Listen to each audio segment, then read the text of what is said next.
Greetings, detectives, and welcome to Boiler Room Detective. The case of the used gas valve. It was a typical January day at the school. Controlled chaos is normal in a school, but today was much worse.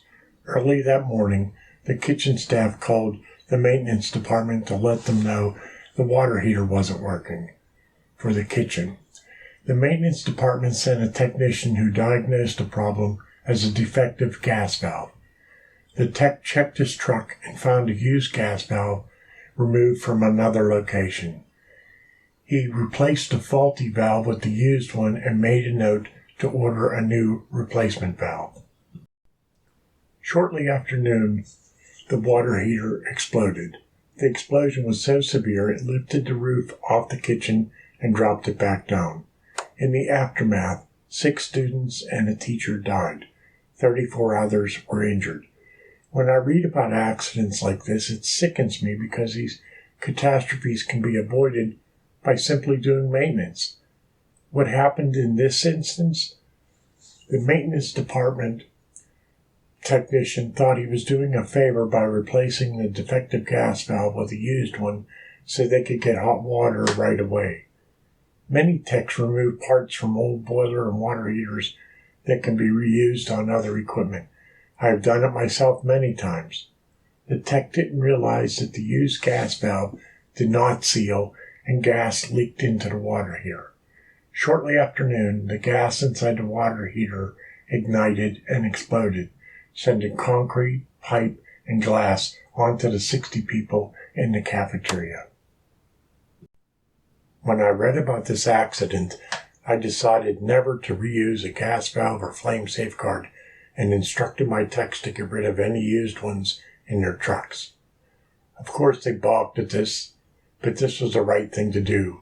I would never forgive myself if that were me or an employee of mine that installed the used gas valve that led to this horrific accident. It's a good idea to check if gas valves are leaking through at least once a year. The ASME code Controls and Safety Devices 1, or more commonly called CSD1, requires the gas valves to be tested regularly. So how do you test for a leaking gas valve? With all our technology, using bubbles is recommended to test a gas valve for leakage. No kidding. A tube is installed downstream of the gas valve, and we must count bubbles. Let's say we are testing a 2-inch Honeywell V48 model gas valve. The manual says the gas valve should leak no more than 20 bubbles in 10 seconds. If the number of bubbles exceeds that, the gas valve should be replaced. The hard part is telling the owner how you determine the gas valve is leaking. They may look at you like you have a third eye.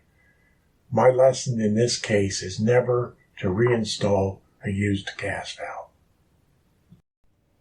If you would like to contact me, I have my contact information below.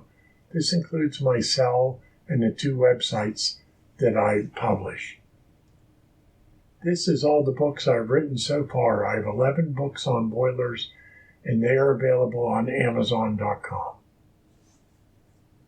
I write articles for several trade publications, and they are online as well.